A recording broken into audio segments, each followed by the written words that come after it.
Good morning, everybody. Morning. So, as you see, Hoshin and I have crawled back to the Zendo on icy roads today, mainly because we thought some regular Sunday Sangha members might show up today, so we wanted to make sure people could get in. So it's nice to be back in the Zendo to have everything we need in a space which is configured for this kind of practice, and I'm not looking over my shoulder wondering what my cats are doing. So one day they nearly pulled the incense burner down on top of them in the middle of a lecture, so that would have been kind of exciting. All right. So today is the last push. This lecture is the last push toward the end of our introduction to Dogen retreat. So yesterday we started on the major themes, Dogen's major themes, and we talked about non-duality, we talked about Buddha nature, and we talked about oneness of practice and awakening. So I'm hopeful that today we get through the remaining 6 or 7 of these themes. We are probably going to have to go relatively rapidly, but again, this is an introduction, so what I want to do is lay the groundwork for you so that you can continue to read and study and reflect. So I want to start today with the nature of being time. And you may be familiar with this term uji, being time. So how Dogen understands time. He sees time from 3 different points of view. The first one is our usual understanding of a linear time that goes from past to present to future, the way we would consider time in our everyday lives. So we're born, we live a certain number of years, eventually we die. It's a linear kind of process. The second way the Dogen understands time is time that doesn't flow from past to future, but is one with past and future. So when we were looking at language devices, we saw how Dogen is collapsing present and future. He's collapsing pre-enlightenment, post-enlightenment, right? This is part of this whole same structure for him. Time that doesn't go from past to future, it's just past and future are one. So everything from the Big Bang until right now is one moment that we tend to divide into segments by our thinking minds, right? By our karmic circumstances of being human. We kind of divide that up into bits, but actually everything from the Big Bang all the way up through now is one moment. So if that's the way we see time, then we are there at the Big Bang. We are as old as the universe is. There is nothing that's happened, nothing that's going to happen that's not a part of us. There's just this one big moment. Third way that Dogen understands time, time that doesn't flow, time is only this moment now, which has no length. So it can't be cut up into segments. As soon as you have a first and a second segment, you have a before and after, and neither one is now. So the way that Hojo-san often explains this is if he says the word now, by the time he says the N, the ow is separate, and by the time he says the ow, the N is separate, so it doesn't actually work. This now can't actually be divided. You know, past and future means, you know, it's somehow separate from now. So this is time that is only this moment now. So these are the 3 ways that Dogen sees time. So for Dogen, anything that appears to be happening in stages or in segments or in some kind of linear way is actually multiple aspects of the same reality. There's only this one reality. There's just multiple ways to look at it. So he doesn't say that stages don't exist. He doesn't say that linear time doesn't exist, that dividing things into segments, you know, doesn't exist. He doesn't rank one stage above another stage. So he's not saying post-enlightenment is better than pre-enlightenment, or that past is better than future, or something like that. He says they all arise together. They all exist together in this moment of eternal now. So we may think we're dividing it up, and for some practical purposes, we may be dividing up this eternal now, but there's really only this eternal now. So all time exists only in the present, in this eternal now, and this eternal now is therefore complete in itself. So this is the only point at which we can take action. We can't take action in the past, we can't take action in the future. This is all we have, this eternal now. So we can remember the past, we can plan for the future, but remembering the past is something we're doing now, and planning for the future is something we're doing now. So the activity can only be happening now. Planning and speculating, having memories, having, you know, recalling what happened with somebody, all that activity is only happening right now, even though we think, oh, that's about the past or that's about the future. We can't actually step out of now. So it's the only point that's real.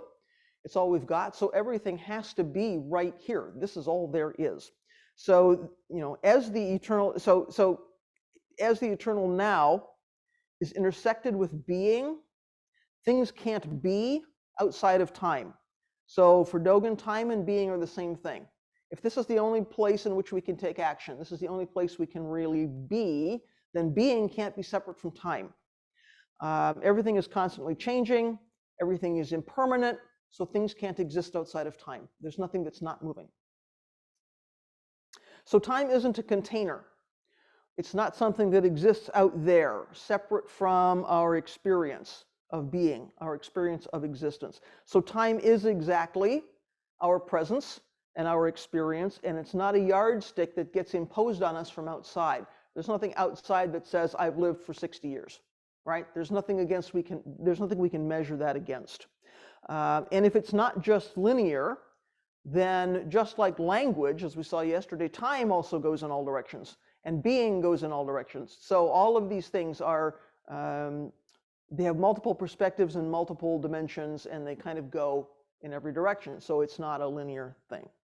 So our previous experiences have led us to our presence in this moment.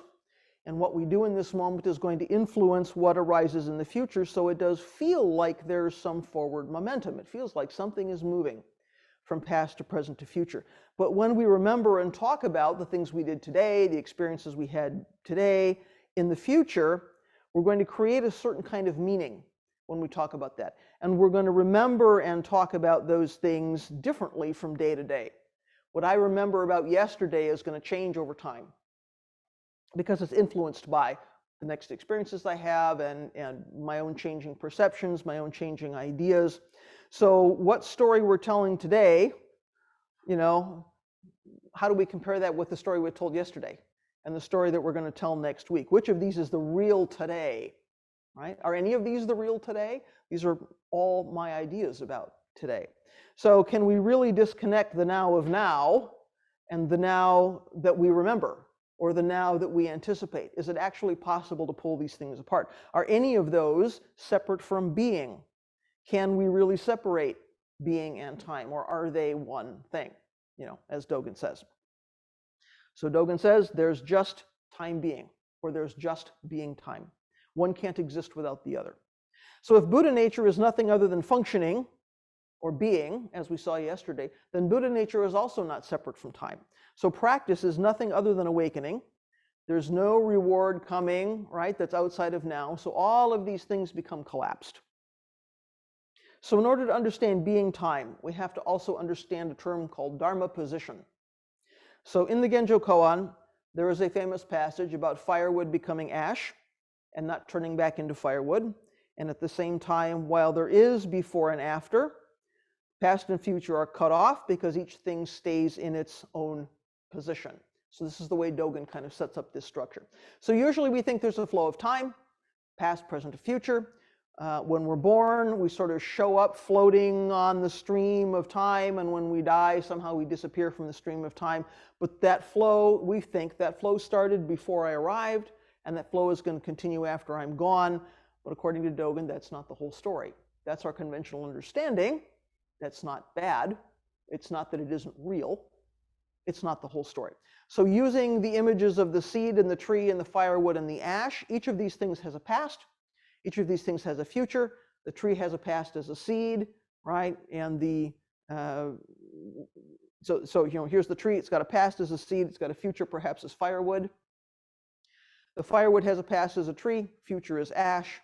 But Dharma position of each of these things is independent of the others. It doesn't have any particular length of time. So the Dharma position is here and now, but the present moment doesn't have any length, so we can't cut into pieces, right? So when we say now, the n and the ow are, when we say the n, the ow is in the future. When we say the ow, the n is in the past. So the present moment is just a dot or a line that doesn't have any width. So like I remember back in school studying geometry, you would draw a line or you would draw a dot. Well, you had to draw the line, so provisionally it's got the width of the length of the pencil, right? It's got the width of your pencil. But really, there's no length, there's no width, it's got no real dimension. So even though here and now is the only reality, there's nothing we grasp as here and now. The past is already gone, future isn't here, present moment, is what we've got. So anything sitting in its Dharma position has the power to negate that position under the right kind of karmic circumstances. So whatever position something is in, it has the power to negate that position. And in fact, that is what's constantly happening. So when the seed has light and water, it stops being a seed and it becomes a plant or a seedling. And when there's a baby, the baby negates babyhood and becomes a child. Burning firewood negates its position as firewood, it becomes ash. So it's in a particular Dharma position, but it's constantly negating that position. So everything is empty, of course, because it has no fixed and permanent self-nature. So everything is negating its position all the time, because change is happening all the time, conditions are changing all the time. Whatever is in a Dharma position is negating that position all the time. There's a continuation of something because the seed didn't grow up to become a chicken, right? The baby didn't grow up to become a water buffalo. There's some kind of continuity there, but there's no seed or baby or firewood as a fixed permanent self. And that constant negation of Dharma position is why each moment is new, each moment is fresh, something arises, and time and being are not separate. So that's the very short version of Uji. I encourage you to read that fascicle and the books about it. It's a very interesting, mind-bending kind of way to understand time and being. So moving along to total exertion. Ippo Gujin, total exertion. This sounds like an insistence that we should practice and train as hard as we can all the time. Like we should constantly be, diligent in applying ourselves. It's actually about something else for Dogen. So Dogen's total exertion is another aspect of universal functioning. So it's happening whether we're aware of it or not. Just like yesterday I mentioned, we consider sleep to be practice, even though we're not actually aware of what we're doing while we're sleeping. So it's less about our individual determination as practitioners to practice all the time, to practice in every moment, to be diligent practitioners. It's about the universe completely doing what the universe does in every moment. We could consider that the universe is constantly exerting itself in every moment. So the total in total exertion means non-dual. So now we're back to non-duality. There's no subject separate from an object. There's no gap between a person or a being or something and the activity that's being carried out. So there's no me doing zazen. There's no me mending my socks. There's no me cooking dinner. There is just zazen or mending or cooking or whatever that activity is. So this interpenetration is not just between sentient beings and activities. It is true of all dharmas. So everything is unique. Everything is individual characteristics. It's got a particular dharma position. And also, everything is completely not cut off from everything else. So since nothing exists separately from anything else, nothing opposes anything else, nothing obstructs anything else. So when everything is completely carrying out its function, completely living out its life, whether that's a sentient being or a non-sentient being, completely interpenetrated with everything else, then there only is one thing in the entire universe. As soon as we really understand complete non-separation, complete interpenetration, then there only is one thing in the universe. This is the one unified reality, right? Which always functions harmoniously. It's not possible for anything to obstruct anything else because there only is one thing. So if we don't think so, then we need to investigate our view of reality and see how 5 skandhas are clinging to 5 skandhas. This is where we get stuck, right? So Dogen says if we don't apply human standards to what we see, then we can see things like mountains flowing, right? He talks about mountains flowing or mountains walking. We can see that happening if we're not looking at that through the regular sort of human view that we normally take. So our view might be diluted, but the things that we encounter are not defiled. The things that we encounter are not limited by our inability to see, right, the totality of this moment. So everything is exerting itself totally, completely, without obstruction, without hindrance. What's manifesting right in front of us is this complete universal functioning. So Dogen says this better than I can say it, so I'm going to turn to him. The total experience of a single thing does not deprive a thing of its own unique particularity. It places a thing neither against others nor against none. To place a thing against none is another form of dualistic obstruction. When total experience is realized unobstructively, the total experience of a single thing is the same as the total experience of all things. So, interesting to think about what this one unified reality really means. Like, what is that really about? There is this complete, total exertion, complete functioning. Okay? So, moving along to Dotoku, perfectly expressing the Dharma. So, Dotoku literally means the ability to speak, right? So, you're probably familiar with the expression that Zen is transmission beyond words and letters. This came up in our conversation about literary forms. It's usually taken to mean that because words are limited, they can't fully express the Dharma. And of course, there's also the problem of dualism.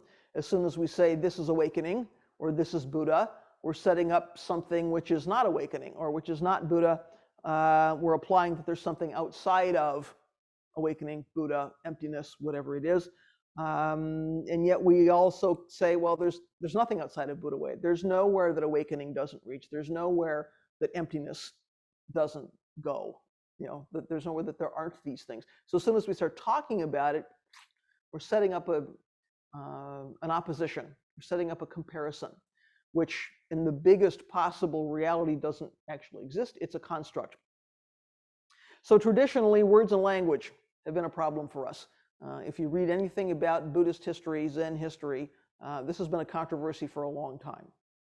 Dogen says that awakened beings can and do express the Dharma in their own words. So it's not like we need to acquire a different kind of language or some kind of lofty literary skill. He says awakened beings can and do express the Dharma in their own words. So not by copying what a teacher says or somebody else has said, not by memorizing Dogen and parroting that back somehow. It's not the same as something that was appropriate yesterday or appropriate 500 years ago. Key phrases here, in their own words, right? So it's an expression for this moment that arises in this moment. This is live words. Anything else there's a bit of a separation there. So this is in fact the mark of someone who really deeply understands the Dharma. This is verification.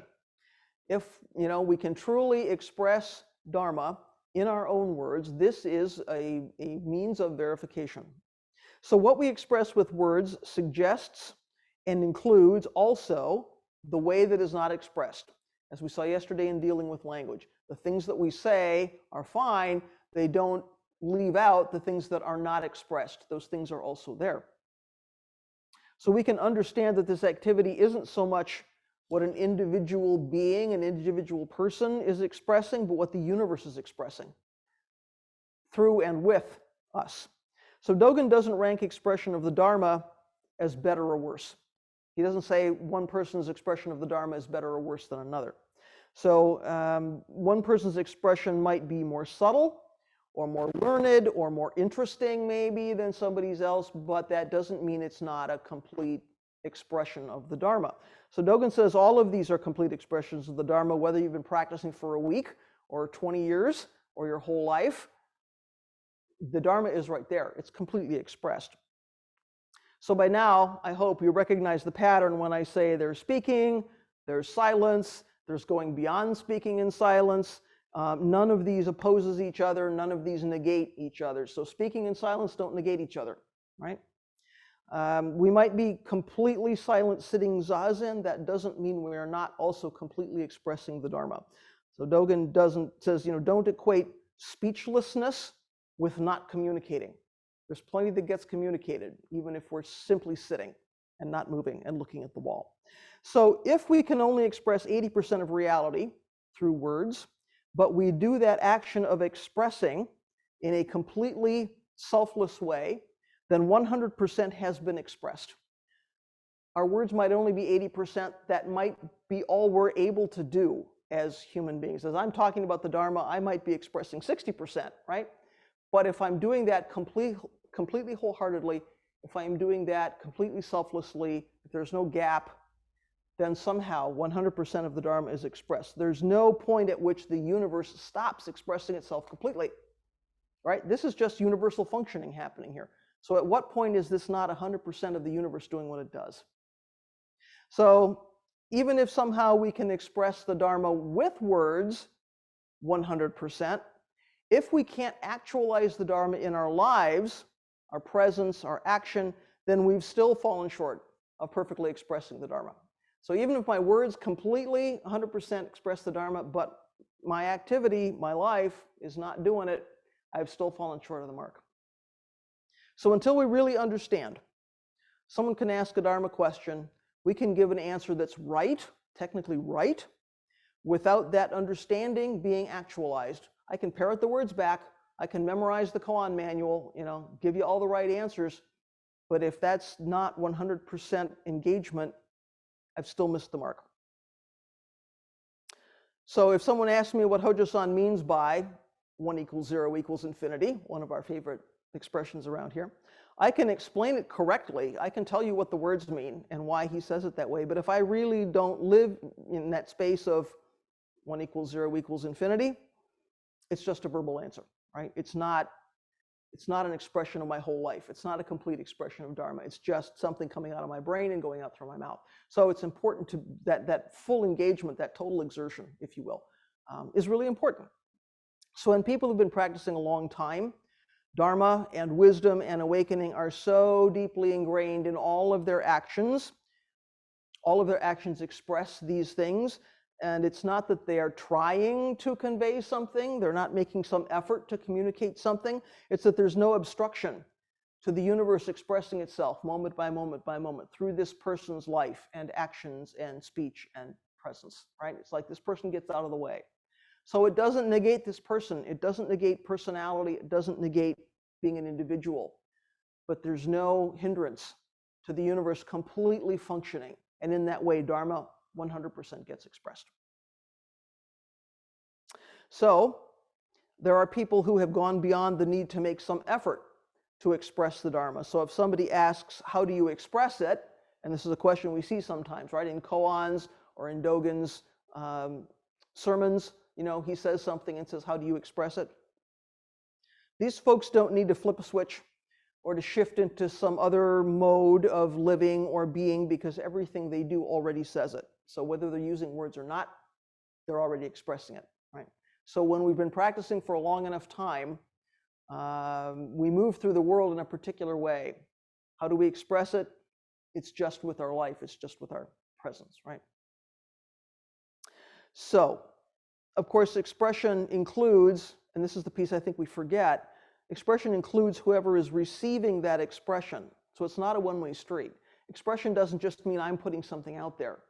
I also have to think about, or part of that functioning is, how does it get received? So because of interconnectedness, somebody is receiving whatever we put out there, whether we're aware of that transmission or we're not aware of that transmission. So expression is another example of complete functioning, nothing in isolation. So you remember yesterday when I was talking about Dogen's formal sermons and his feeling that it was a joint effort, right? It was a complete practice of not only him expressing what he's expressing, but the listeners also being fully engaged with that it was not something that he was sort of bestowing on them, that they were coming together in a very particular space within the monastic compound and doing a very particular practice as a group, right? As a community. So when Hojo-san does his Genzo-e, sometimes we say to people, make sure during the Genzo-e that you're getting enough rest, because it's very difficult for Hojo-san to lecture to a zendo full of sleepy people.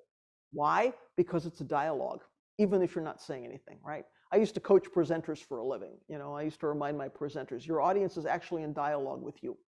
Even if they're not asking questions, even if there's not a discussion and you feel like it's all one way, there's some transmission happening, right, both ways. So when we think about ability to speak, and we think about completely expressing the Dharma, we can't forget that the receiver is part of that function, is part of that complete system. Okay, let's talk about faith. So when Dogen talks about faith, he doesn't mean what it would probably mean in a Western religious tradition. He's talking about faith that awakening is already here and that there's nothing out there somewhere at a future time that we're going to get. So in the Gakudo Yojin Shu, Dogen says, those who practice the way of the Buddha must first have faith in the way of the Buddha. So faith and verification are an important pair. We keep hearing about verification. Faith and verification are an important pair. What we're verifying is our faith in Buddha nature and existing awakening and their ability to actualize themselves in us, because we can't always see it, right?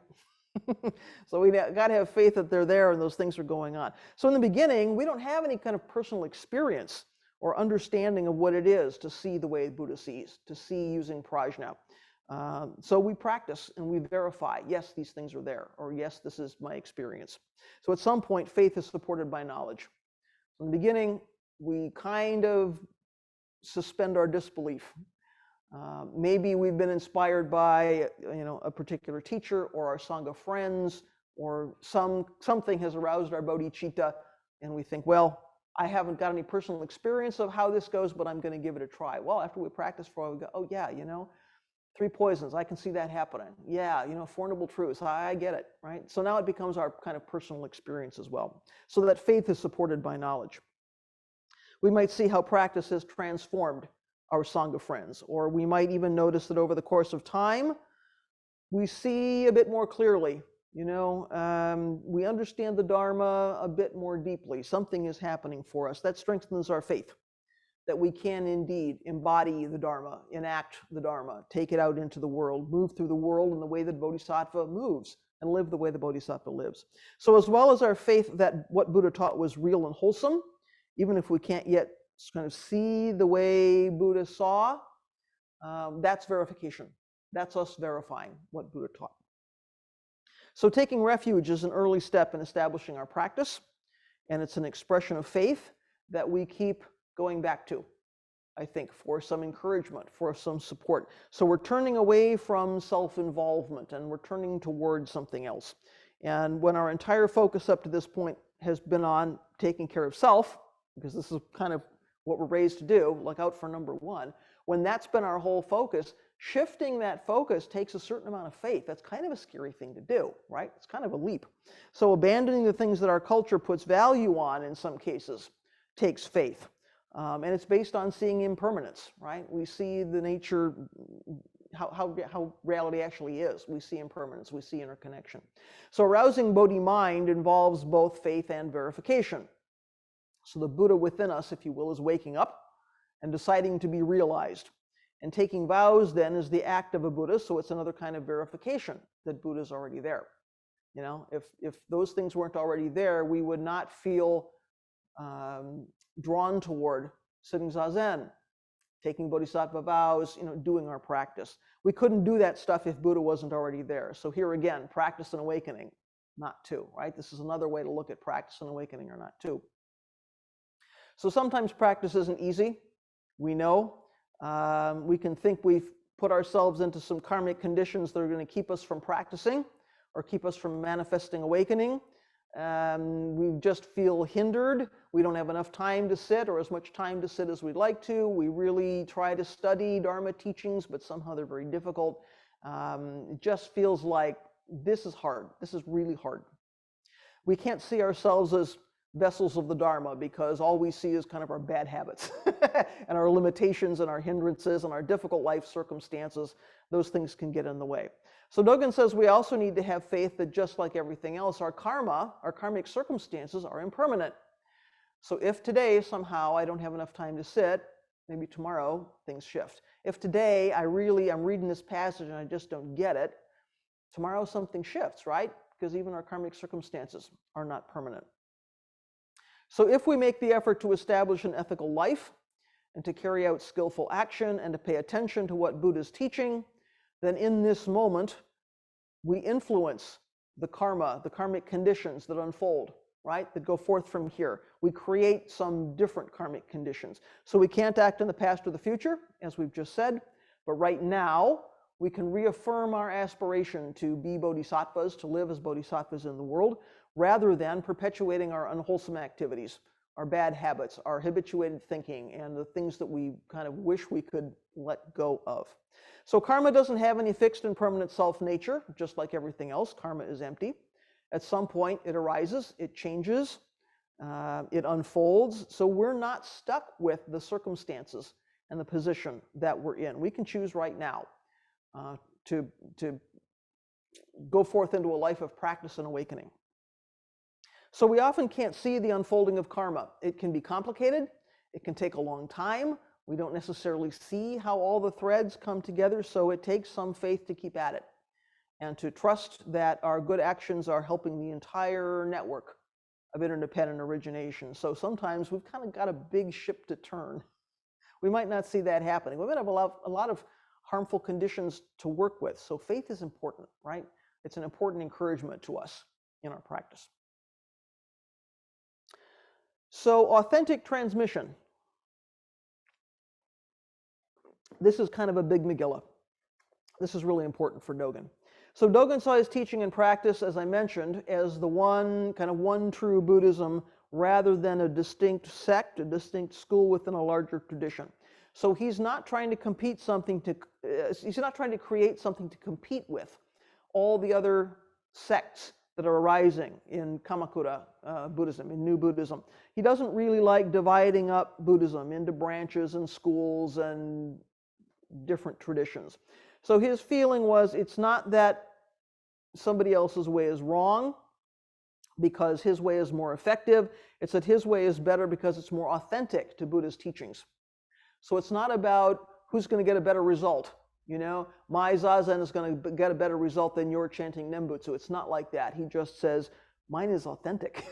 Mine is what Buddha actually taught. Therefore, you know, that's the better deal. So he would have been happy if everyone had joined under this big tent of authentic, legitimate Buddhism, whatever that means.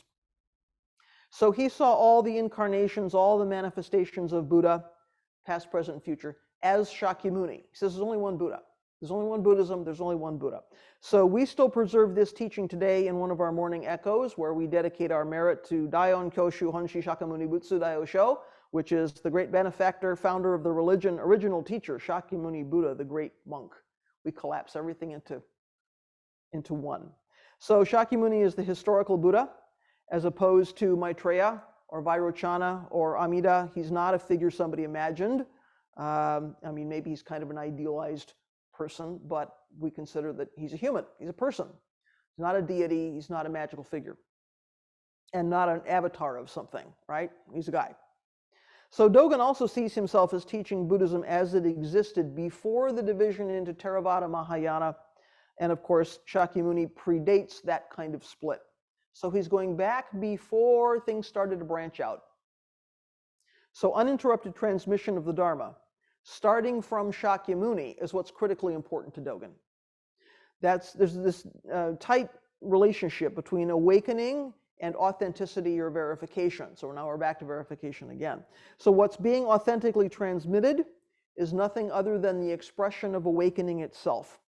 So when we practice, we verify awakening, and because of awakening, we live and practice in a particular way. So these two things are connected.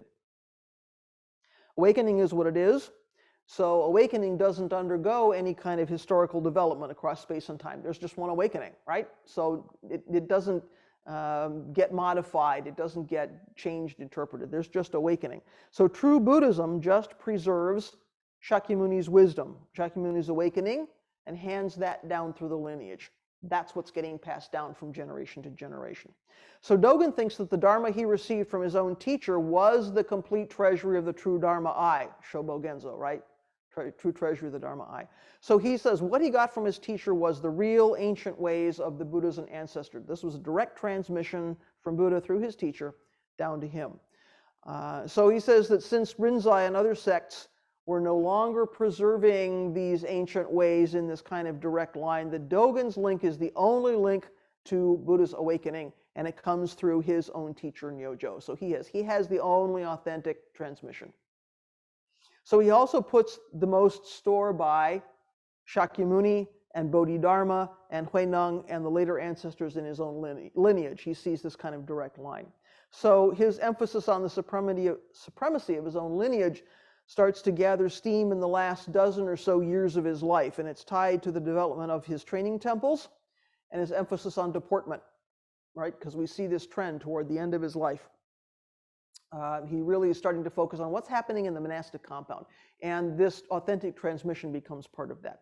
So in the Fukanza Zengi, which we know is an early writing, that's the first thing he wrote when he gets back from China, Dogen says that all 5 houses of Chan equally hold the mind seal. You might remember that line. But he changes his mind over time, and he attacks Rinzai in particular, not because of illegitimacy, but because of practitioners' conduct. So again, it might be part of this re-education of the Dharma Shu monks, kind of repositioning them about how to practice. It might also be because a book of Nyojo's teachings, Tendo Nyojo's teachings, arrives in Japan, and either Dogen sort of re-encounters his teacher in this book, or he thought the compilers of the book had really misunderstood what Tendo Nyojo was teaching, and he's trying to correct it somehow. So he really starts to focus on this thing about what's my lineage, what did I inherit, what is this kind of authentic transmission really about? So authenticity is what's important. Authenticity is Buddha's awakening. So we see the sho, or true, used a lot. Shobogenzo, true Dharma eye, but we have lots of terms like true vehicle, true gate, true awakening. Those are not casual terms. He's not sort of throwing in the true casually. He's talking about this authenticity and this authentic transmission. So the famous phrase to forget the self is to be verified or authenticated by the 10,000 things. We run into that one a lot. In other words, the awakening that comes with dropping off body and mind is authentically Buddha's awakening. That's the point of that piece. So in the Bendowa, Dogen says you don't have to debate the relative merits of various teachings, various doctrines. All you have to know is whether the practice is authentic or not. We don't have to debate and discuss, do they have it, are they doing the right thing? Are they doing the right thing? Which one's more effective? He just says, if the transmission is authentic, that's all you need to know. Is the practice authentic or not? So again, not about effectiveness. It's about legitimacy. It's not about these people have a better practice because they get a better result. It's just about legitimacy and being authentic. So Dogen says the way to become a legitimate Dharma heir is to study the actions and the stories of your ancestors. And this is how you receive the true Dharma. So not surprising that in Shobogenzo and elsewhere, he keeps looking back to the ancestors. So this is how you receive the true Dharma. And then you have a duty yourself to transmit that true Dharma to your students, to the next generation. So it's not enough to receive this authentic transmission and then just keep it for yourself and hold on to it. Your job is now make sure that goes forward. Makes a whole lot of sense when we consider how important the monastic container is to Dogen. It's not only let's bring this authentic teaching from China, it's how do we preserve it and make sure it goes forward into the future. So this is why he's thinking the only way to really do this is to enter the training temple, to take up the lifestyle of the ancestors, emulate the ancestors. This is how we pass along this authentic transmission. So that means observing the rules, embodying the Dharma in your deportment. And so now we can see this relationship again between Dogen's belief in authentic transmission and the importance that he puts on building this monastic container that he experienced in China. So while he's in China, he manages to examine these 5 secret lineage charts that I mentioned right at the beginning. And in Shobogenzo Shisho, he writes, in the Buddha way, whenever the Dharma is inherited, there must be a document of succession. Unless the Dharma is handed down, the heresy of spontaneous enlightenment arises. For one to become a Buddha, there must be the document of succession that is transmitted from Buddha to Buddha. So, Nonin is the leader of Dharma Shu, right, where Dogen gets some of his monks from. Nonin was said to have awakened by himself, without a master, without a teacher. So given Dogen's belief in authentic transmission, we can see another one of the reasons why he attacks this sect, why he thinks Dharma Shu doesn't have it right. What do you mean you woke up on your own? Where's your document? Where's your verification that you've received this authentic transmission coming all the way back from Shakyamuni? So these days we know that lineage is apocryphal.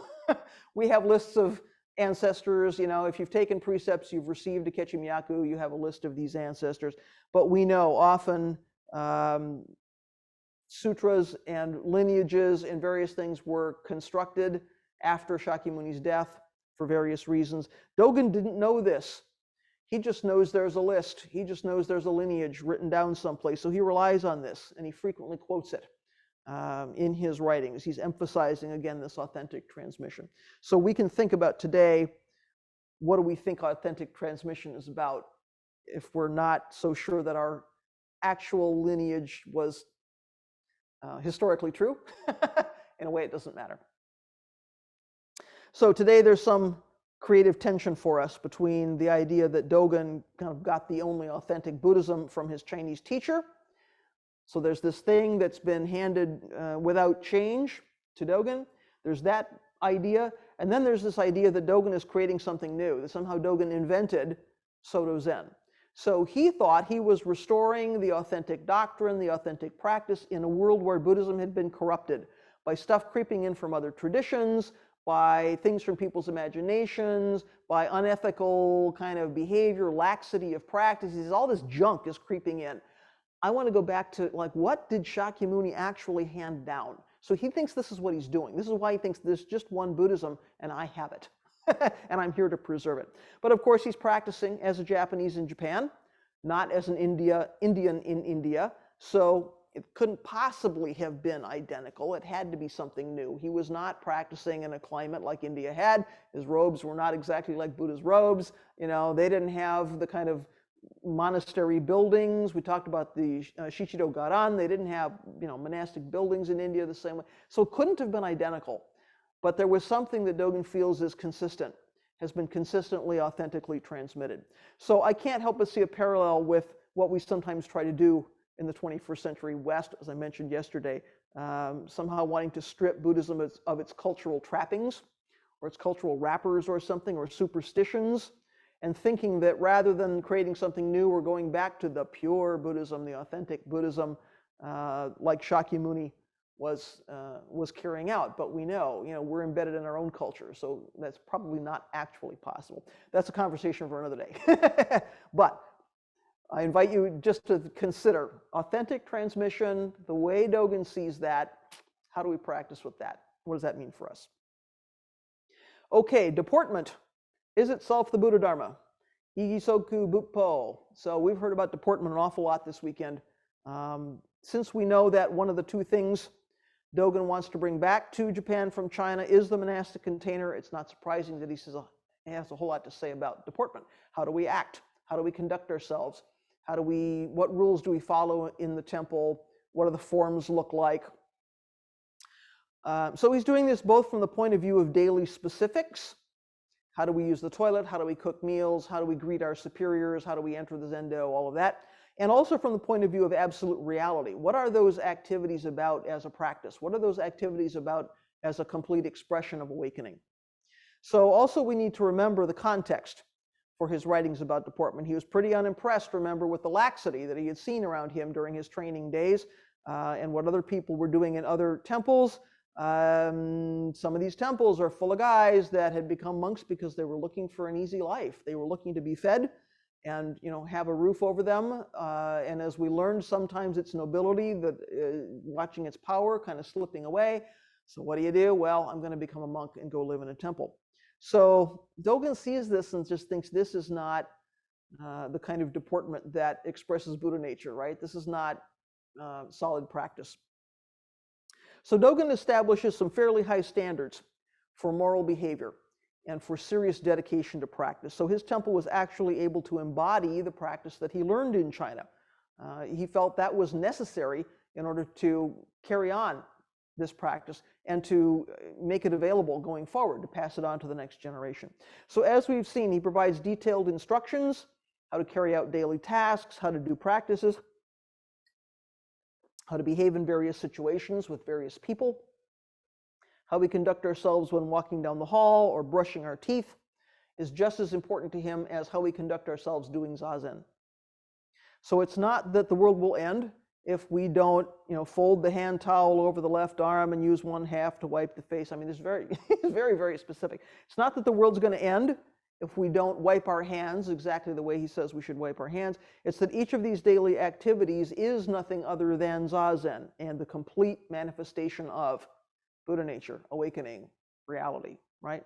So Dogen says awakening is nothing other than eating rice and drinking tea. Again, it's an activity like all of our activities, which is going to completely embody, completely express our understanding.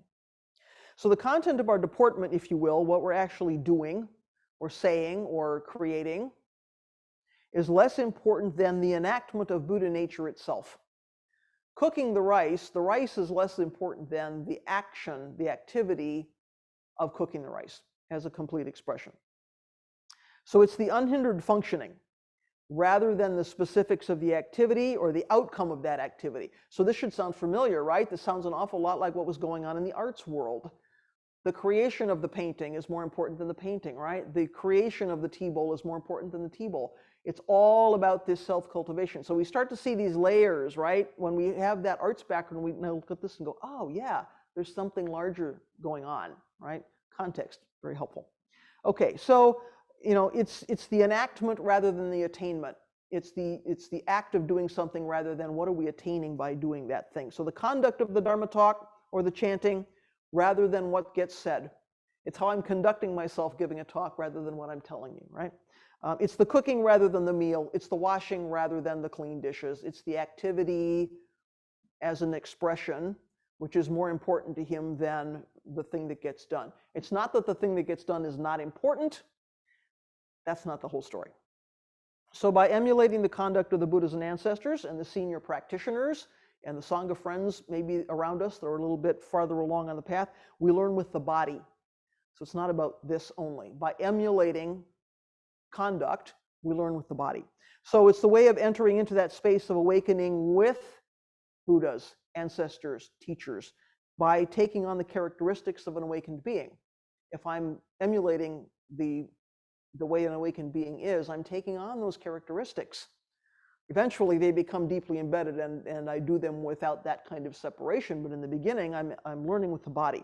So at first, we might be intentionally conducting ourselves in a particular way. I'm intentionally emulating the way Hojo-san bows so that I can learn to bow too. But at some point, our deportment becomes an expression of our own awakening. And we aren't imitating anything. We're being completely authentic. We're being completely wholeheartedly engaged. So emulating the conduct of Buddhas and ancestors means whether we're sitting, standing, walking, lying down. Those are the 4 kinds of activity, right? Sitting, standing, walking, or lying down. We're acting skillfully. We're promoting wholesomeness in the world. We're discouraging unwholesomeness. Dogen tells us several times in the Zui Ki that if we want to practice the way, we should conduct ourselves the way they do without any expression of gain, expectation of gain, expectation of reward. I'm getting something out of that kind of activity. So this is another aspect, again, of practice and awakening are not two. We're not practicing to get something later on that isn't here now. And from this larger standpoint, we're not minding our manners in order to avoid showing disrespect. It's not about that. This deportment is completely Buddha living out the life of Buddha, and it's not something we do for the sake of something else. And in the beginning, of course, when we first come to the Zendo and somebody says, well, when we step over the threshold, we gasho and we bow. And then maybe the next time we forget to do it and we think, oh, I've been disrespectful, That's nice. And I'm sure, folks appreciate that everybody's trying to be respectful. But in Dogen's way of thinking about deportment, that's not the key thing. The key thing is that activity is completely an expression of awakening and Buddha nature. So it's not that we're doing it to avoid being disrespectful or to gain something out of that. So the way for the sake of the way, right? The way for the sake of the way. This is why late in his life, Dogen starts to favor monasticism over lay life. Not that lay people in themselves are not capable of manifesting awakening, or not that lay people don't have Buddha nature or are not Buddha nature. It's the temple container itself that reinforces our commitment to deportment. So we may feel, some difference when we did this retreat in our homes all weekend. It might have felt a bit different than when we do it here because our deportment is probably a little bit different. We're in a different kind of space. So all the energy goes to practice. if you're in that temple container, rather than diverting some of it to family responsibilities, things at work, things you see at home that need to be done. So, it's not a comment on the people. It's a teaching or something about practice circumstance. So for him, temple life is ideal because there are expectations for our deportment, for our conduct. And those are reflected back to us by the Sangha. So it's something we do together. We reinforce each other in our deportment. That deportment becomes a group practice. If I'm bowing to somebody and somebody's bowing back to me, that's not just about my bow, right? Again, just like we were talking about full expression and the ability to speak, it's not just one way. It's practiced by the group. So this is a teaching that encourages us to ask ourselves who it is that's practicing dignified deportment. How much of that is about this one, right? Is there a me in here that's sitting up straight and keeping my robes off the floor and not chewing gum in the zendo and trying to conduct myself in a particular way? And what's that about? There can be some attachment to that, right? So if you are already Buddha, if you're not trying to get something, then how do you act? What does that look like? How do you function in this moment? Not in the abstract, right? But with what you're doing with your body and mind right now. What does that look like if you are Buddha? How do you walk through a room? How do you handle objects? How do you talk to people? How does a Buddha do that? That's the investigation of deportment, right? As a complete expression of Buddha nature. So, am I just sort of doing things to go through the motions without really investigating what's happening, without really paying attention? Am I doing things just to shore up my ego? Am I going through the motions is not Dogen's kind of practice, because we've seen he's not in favor of laxity and just sort of getting by and being in the temple because it's the easiest thing to do. So if awakening is continuous functioning, and encountering the suchness of each thing with our most authentic self, then no wonder he tells us to practice as though our heads are on fire. We need to know what we're doing, and we need to know why we're doing it. And guess what? That's still alive here in Sanshin style.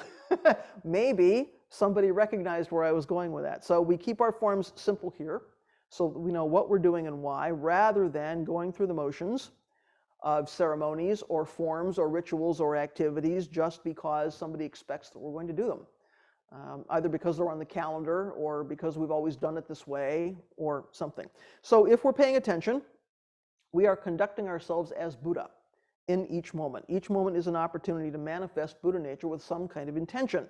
So if we're carelessly sort of slouching along with our robes on crooked and the toothpick hanging out of the mouth or something, we've really missed the mark. It's not dignified practice conduct of Buddhas and ancestors. And this is what Dogen is trying to point us to with that theme. Okay, last but not least, Zazen. So Zazen is one way in which we emulate dignified conduct of Buddhas and ancestors. So reading sutras and commentaries is one way that we study the Dharma. Dogen says, of course, doing Zazen is also studying the Dharma. So Dogen wrote a lot about Zazen. In a way, we don't need to say a lot about it. We probably hear plenty about Zazen. He includes, he writes about the specifics of posture and where we should sit and the mechanics of all of those things. But in a way, there's not much that he or anybody can really say about Zazen because it can't really be described. When we learn to sit Zazen, someone tells us what to do and gives us a basic idea of what's supposed to be going on, but in a way we can't really describe it. It's such a basic activity that we actually really can't call it meditation. We're not meditating on something. There's just being, right? There's just sitting. It's such a simple activity, it kind of goes beyond expression, goes beyond description. So it doesn't have a goal. It's not a technique. It's not about concentration or stress management or visualization or all the things that some other kinds of meditation are involved with. It's a full body practice. It's not something that just happens here. Paying attention to posture is important, but if we're fully embodying something with our deportment in Zazen, of course, the body is in there too. So it's not just about what happens here, and it's not just about how we feel about stuff, right? There's a very physical body element to our Zazen. So if we're just sitting there being exactly who and what we are and fully participating in the midst of reality, then this is what Dogen is talking about.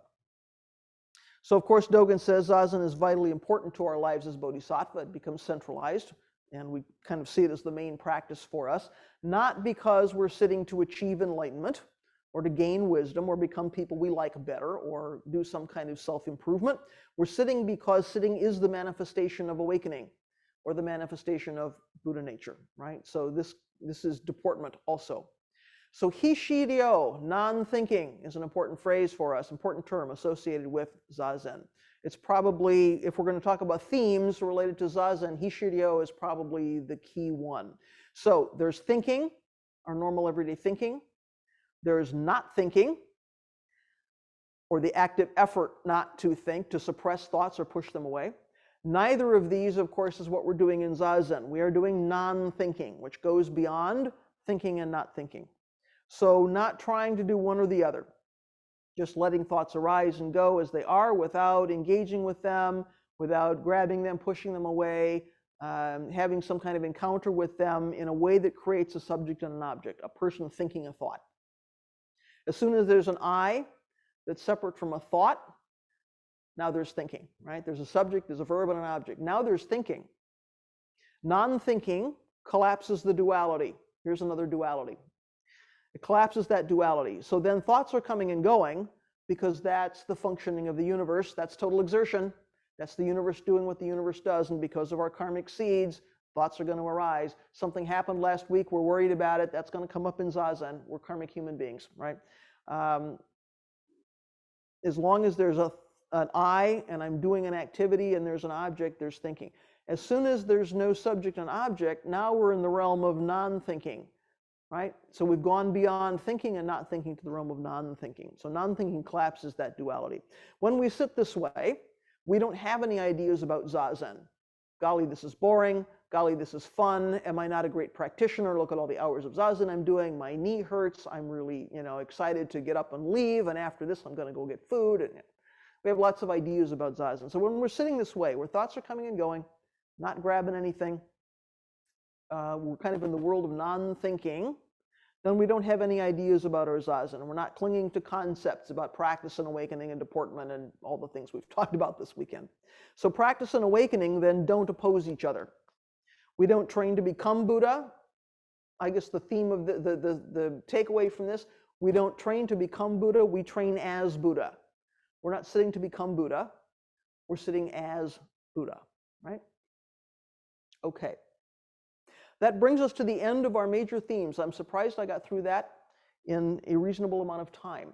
Given that, let me go back and spend a few minutes on Dogen and the Lotus Sutra, which I didn't have time to do the other day. Simply because, as I mentioned, the Lotus Sutra is the sutra that Dogen quotes the most. So it's kind of important to just maybe say a word about that since I have time. So Lotus Sutra, of course, is one of the most important sutras for Tendai school. It's a really important and influential sutra in East Asian Mahayana kind of overall. So it's not that the Lotus Sutra is the most important source for Dogen. He refers to many other texts, particularly Chinese koan literature. And he relies heavily on what he learned about practice when he was in China. But if we're looking simply at sutras and scriptures, it's the Lotus Sutra that he goes to most often. So he's trying to bring Chinese texts, Chinese models to Japan, and they are unfamiliar to the people to whom he's introducing them. So the Lotus Sutra, on the other hand, is very familiar to Japanese Buddhists. So there's an interesting intersection there, these two genres kind of happening, right? So he's trying to bring all these Chinese texts and things. People don't know about those, but if he talks about the Lotus Sutra, that's kind of a known quantity. So it makes some sense that he would rely on that. So there are two central teachings in the Lotus Sutra. There's the doctrine of the one vehicle, which says that all Buddhist paths and practices lead to Buddhahood, and so they are all merely skillful means. Whatever path you're taking, whatever teaching is being used, it's getting people, moving people toward Buddhahood is a skillful means. So there's only really one vehicle. The other central teaching is the lifespan of the Buddha is immeasurable, and therefore he did not actually pass on into final nirvana. He only appears to do so as a skillful means. He's still active and he's still preaching the Dharma.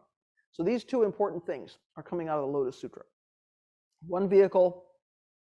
Buddha's lifespan is immeasurable. So Dogen frequently refers to stories from the Lotus Sutra, parables, and also to specific teachings from that text. So skillful means is one of those. The single cause for Buddhas appearing in the world is to bring suffering beings into the path of awakening. So why are Buddhas here? It's to get us to practice and to move us toward the path of awakening. Only a Buddha together with a Buddha can fully understand the fundamental path, right? So it's, this importance of original inherent awakening. Awakening is already here. So the realization of Buddhahood in this very body. We don't have to go somewhere else. We don't have to get something else. All of these things are here. So these kind of themes come out of the Lotus Sutra in Dogen's teachings. So he's absorbing not only meaning from the sutra, but also his literary style is influenced a bit by this sutra. So the sutra sometimes makes reference to itself. If you spend any time with the Lotus Sutra, you've noticed this kind of circular thing that happens, right? So the sutra makes reference to itself, how wondrous its own teachings are. And you just think, how can that be? Here's a sutra that's being written down and it's already saying to the reader how wonderful its teachings are. So there's that circular thing happening. This sutra also talks about how it's being preached and how it's being expounded, even as the sutra is being written. Even as the sutra is being preached and unfolded, it's talking about how it's being preached and unfolded, which is kind of interesting. It talks about its own Dharma without actually saying what that Dharma is. So this weird kind of thing is happening in this sutra that just kind of makes you wonder. So, of course, that seems like something that would really appeal to Dogen, right? It's like, what is not expressed here? What's contained here but not expressed here? So you can just imagine him like really noodling on that. So likewise, there are several recorded talks of Dogen where he says, I'm now giving a Dharma discourse. I offer what I've said to all beings in the 10 directions, and then that's it. He doesn't actually give the talk. He gets down from his seat and he leaves the room. He says, I'm giving a talk. I offer this talk to everybody, and then he goes. And you just think, what just happened here, right? And you really start to see a parallel with how the Lotus Sutra is preaching itself. So, he's... I hope you see the connection there with these literary devices about expressing what's not actually being expressed. So, I'm thinking that's a good place to stop, so that next time, as I think we've agreed, on February 20th, I can do the rest of the material about state of the field in terms of Dogen studies, and also some tips for how we approach our own study and reading these texts. There's some ideas and some things we can take away about how do we do our own reading. But that seems like probably enough for everybody. Your heads are probably spinning by now. So I want to stop and see if you have things you'd like to say or ask, either about those remaining 7 terms or anything else we've talked about this weekend, your thinking about practicing with Dogen, reading Dogen, anything you'd like to bring up. And again, I have a lot of very small squares, so just unmute yourself and say what you'd like to say. Sagan, please. You don't even need to unmute yourself. You're right here. So could you remind me what the term is for total exertion, the Japanese term? Total exertion. Ippogujin.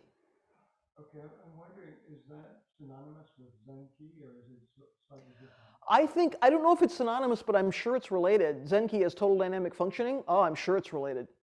Yeah, I'm sure that's not separate at all.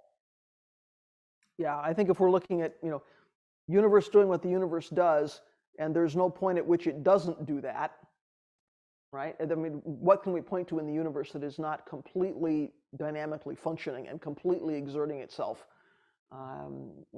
It's a different term, but I think they're very closely related. I mean, it's slightly different. I mean, in the sense that exertion kind of implies like total, total functioning also implies that. But yeah, I mean, functioning to me, seems like a very kind of a neutral, things are happening. Whereas exertion seems like even more than that. Exertion feels like there's some energy there, where functioning doesn't quite have that same urgency. Yeah.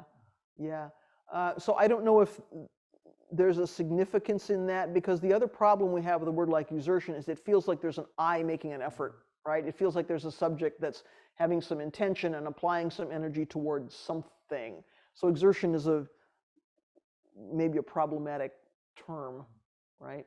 But I certainly think you're right in putting these two things together and saying there is something there about completely functioning without a gap, nothing missing, nothing left out. Where's the edge of that? There's no edge of that, right? So yeah, I think they're related. I had another question. It's not really a question, it's more kind of a reflection. The term Dharma position, I mean, the word position is kind of interesting to me in the sense that it's applying to kind of a place or Yeah. something. Places in space, I mean, in a way. It's just kind of a reflection of comment. It's not really a question.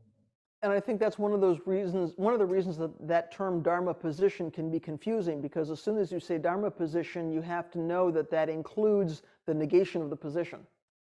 As soon as you say Dharma position, there's no way that that is not being negated.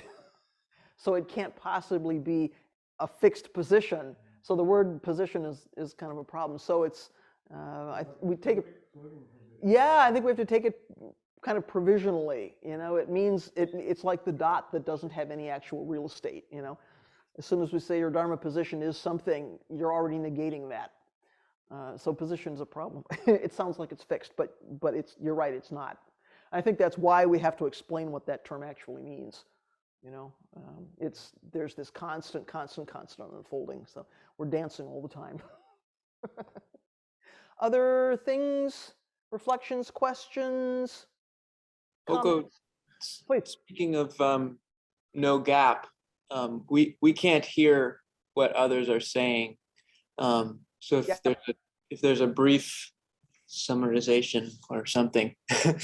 Sure. The problem is you're only right now hearing my lavalier, and we've got just a few people in the room. So, you know, Sagan is bringing up the connection between Zenki, total functioning, total dynamic functioning, and total exertion, and just how those things might work together. So when we're talking about Dharma position, so I think probably you heard my response, which is enough of a summary. Sagan's nodding, enough of a summary kind of where we were going with that.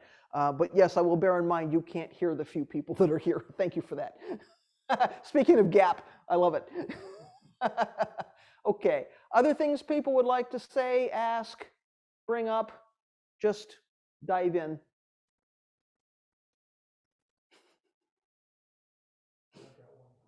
Please. I'm still confused about the unity of being and time.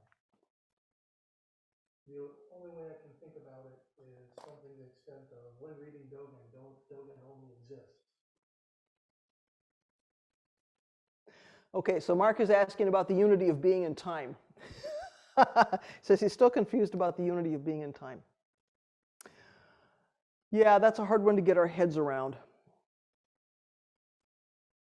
So I think the key for me is we think about time as movement, and we think that, and we understand that beings are impermanent, things are impermanent. So because there is this movement, because beings are moving, changing, there's something dynamic happening there, time is going by. Right? So I mean, if we're in a Dharma position and then we're constantly negating the Dharma position, it can't be separate from time. So there's something about that intersection. Beings can't exist separate from time. So it's not necessarily something that I can explain to you clearly with language. And again, this is one of those things I encourage people to kind of dig into on their own. But I think what Dogen is encouraging us to do is to consider that time, as we think about it as a linear construct with this moment of now broken up into segments, is only one way to look at it. That if we sort of sit with how can there be time that doesn't flow from past to present to future, and you know, what does that mean for beings arising and beings changing and beings moving and impermanence? How does that all exist in a particular intersection? So I think Confusion about that is normal. And I would say, in a lot of ways, I'm as confused as you are by it. It's one of those things that we like to dig into because it's kind of a wacky thing. It's like, what, wait a minute, time doesn't flow? Wait a minute, being in time? But somehow, if I try to think about a being outside of time, I can't quite do that. And if I think about time with no beings, then I think, well, how would we measure time if nothing was changing? So I suspect folks who are interested in science also kind of think about how do these two things go together. So I'm going to say I don't have a beautiful, pristine explanation for you. I'm just going to say I think there's so many ways to think about that intersection. We got to find the right one in, right? That kind of makes sense for us as individuals. Somehow there is something there about time not being separate from being, and what does that mean? And I think that's one of those questions we kind of investigate with our practice. I could say a lot of stuff about it. I'm not sure it would help. So I think there's, how do we like read what Dogen has to say about that? And then there's like, how do we practice with that? I think even if we read that fascicle and think here we get it, until we're really practicing with it, we don't really get it. So I'm going to wriggle out of that one. I am sorry. So we got to sit with being in time. And certainly reading some commentaries about that fascicle may help. But in my experience with that particular one, I can read about it, I can read what people say about it, I can listen to lectures about it, and it still feels intellectual. There's something that isn't here yet. This is one of those things that I just think you've really got to practice with this one before it stops being like a fun mental gymnastics. So I encourage people to sit with that one. I hope nobody else is going to ask me about being time. That's why I didn't want to start with that one yesterday when everybody was tired. I thought, oh no, this is not the time. Other questions, things to say, reflections, comments? Just unmute yourself and say what you'd like to say. I'm thinking about this aesthetic Japanese concept of yugen, sort of which, how I understand it, is well, I'm thinking of yugen and zazen in terms of this sense of something missing or something Unexpressed. not immediately, apparent, and how that feels very relevant to my experience of zazen. There's something missing. There's something not quite present, and yet knowing that it is present. So zazen and yugen, how do you see those relating? That's interesting. So when we say something is missing, the feeling is there's something which is not actually there. And I think that's different from something which is unexpressed. Is there, but is unexpressed. So something which is missing feels like separation. There's this and this is missing from that. Whereas yugen feels to me like there is one unified reality, or there is one moment, or there is one practice. And some parts of it are visible, obvious, you can touch them, and some parts are not, and yet they're still there.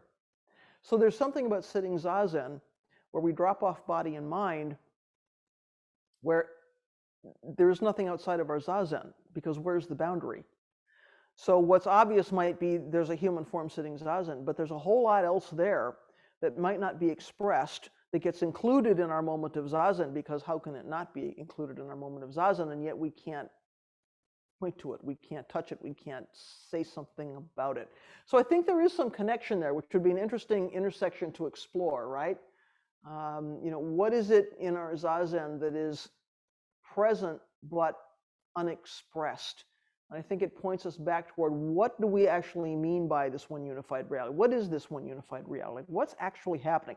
What is this total functioning that's happening where I'm connected with the entirety of the universe, even though there's parts of it I can't see, there's parts of it I don't know about, there's parts of it that I like, I don't like, whatever, but somehow there's no separation. So I think being open to Yugen is to be open to those things which are not expressed, and yet they're there. Not like I'm going to go looking for them to surface those things so that I can engage with them. It's okay that they're there and they're like not expressed. I just need to somehow understand I'm not separate from all of that, right? So I think you're bringing up a really interesting intersection. Yugen coming at it from the aesthetic piece, and then Zazen going, okay, like how do we experience that, right? Sagan wants to jump in too on that. You probably have to repeat. I'll repeat you. Isn't there some quotation from Dogen that to the effect that when we think that we're complete, we're full, we're deluded, and when we think when there's some insufficiency, then we're something along those lines. Yeah.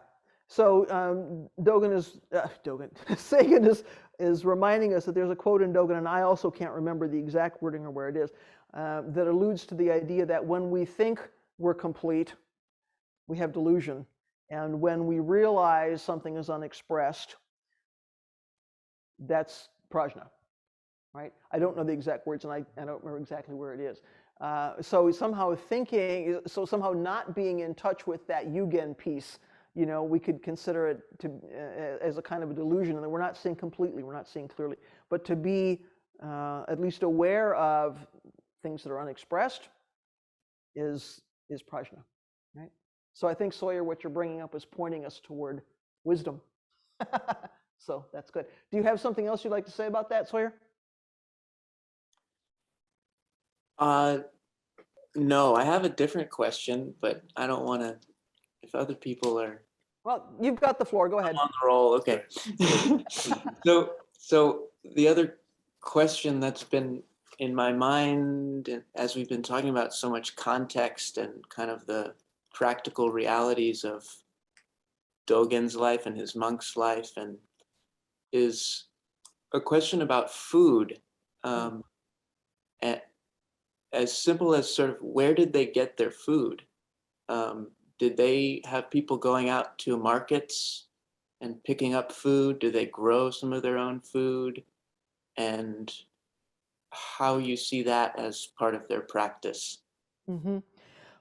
My guess is that they grew some and that some was donated. Because of course we know work practice takes on a different kind of feeling as Buddhism moves through the world. So in India, monks weren't doing any work at all. They were relying completely on what was donated. Practice goes to China, and because of some pre-existing underlying expectations about work, monks started to take up work as practice. So work included growing your own food, as well as taking care of the temple and doing other things you have to do. So that goes also then to Japan. So I know when I was training in Japan, when I was in a place where we had enough people, there was a big vegetable garden in the back. We were growing our own food. And we also had people from the village that were donating things. Someone would pull up with, a trunk load of cabbages or a case of tofu or something. So it was a combination of those two things. When somebody had to go to the store, they went to the store, but what people were getting was simple food, right? So I think there are those two things. So when Dogen is, when he's talking with the Ehe Shingi and some of his rules about, and he's not emphasizing monks going outside of the temple to work, and he's saying, he's not sending people out to run the estates. I don't think he's saying we shouldn't go out and take care of the vegetable patch. I think that's something else, right? So that's my guess about that. I saw somebody had something in the chat which may or may not be related. If somebody knows for sure, feel free to offer that here. I'm going by my own experience of how I trained and practiced there. I'm guessing it wasn't all that different. Somebody else on that topic or whatever else is on your mind? Please, Hoshin. I'd like to address what Sawyer brought up before. Please. Expressing what can't be expressed. Okay. I think in a folklorish way, it's expressed as a dragon sometimes. Ah, Just to think of the thing that you don't see but you think is out there that basically owns the universe. The other way I like to think of it personally is that we like to think we're separate when we're really a piece of the universe, but no, we're not. We are the universe.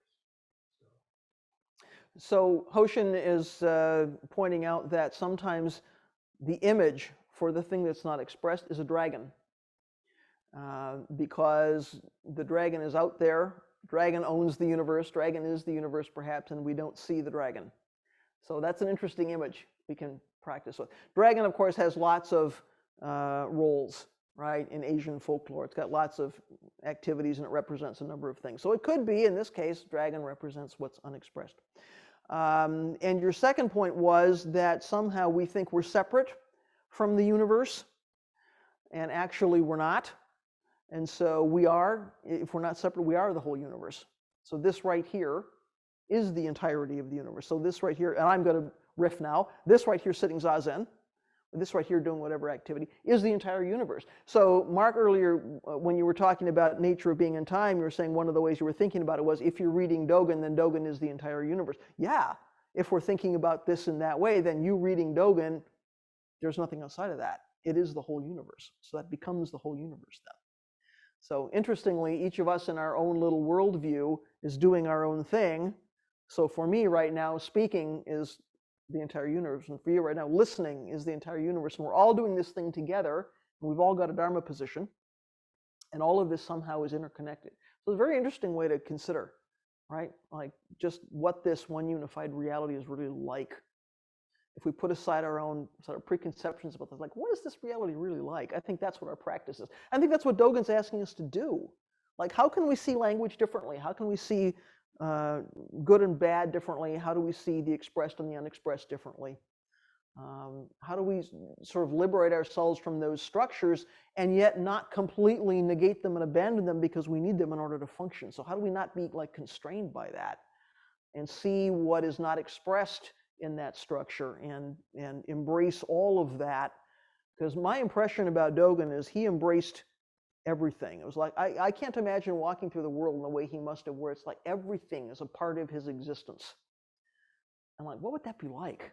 It's really kind of mind-blowing. He really sees the world and experiences the world in a different way. So I kind of look at all of his writings. He's inviting us into that. Like, I wish you could see what I see, There's something kind of compassionate about that, which I think is interesting. Say again, please. Isn't exactly what Uchiyama was expressing by saying everything we encounter is our life. Right, so Sagan is reminding us, Uchiyama Roshi says everything we encounter is our life. Yeah, exactly. How would it be if we went through the world really deeply understanding what that means? Because we so want to grab some things, and there's things we don't want in our life, and I don't want that to be in my life, and my life isn't about this. What if we could embrace the whole catastrophe? The whole universe completely doing what the universe does and move through the world with that approach. That would be quite something. What else would folks like to say? Oh, please, one more? Yeah, getting back to the notion of Dharma position.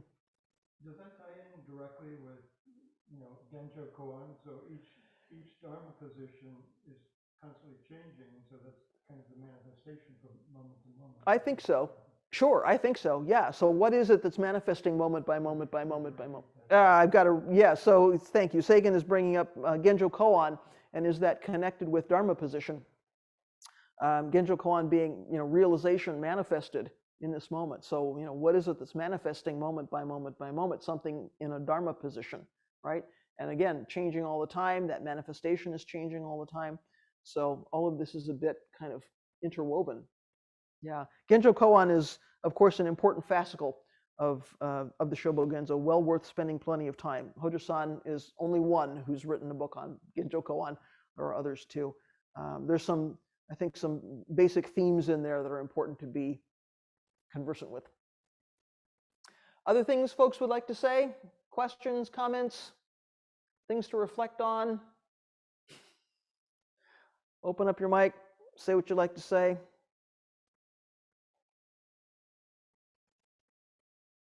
Everyone done for the day? All right. So we've covered a lot of ground in these 3 days. I'm hopeful that at least one or two pieces of information or ideas have sort of taken root for you.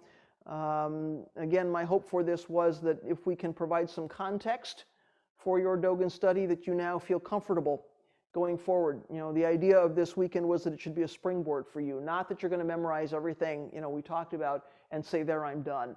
My hope is that this is what moves you forward, right? That having some idea about the structures, the devices, the influences, all of that surrounding Dogen, you know, just means that you can have a little bit of patience with yourself as you read these texts and have a little bit of background and feel like, yeah, I'm not out here completely without a lifeline.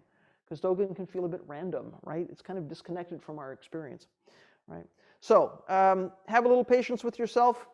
The only way this starts to make sense in a lot of cases is immersion. You might have to find that you have to spend a fair amount of time with it, and that's okay. You know, once you get a foothold, things start to fall into place. You'll be surprised, I think, by the connections that you start to see now when you read some of his texts. So yes, you can do it. You have survived a weekend of Intro Dogen, so yes, you can go forward with your Dogen study.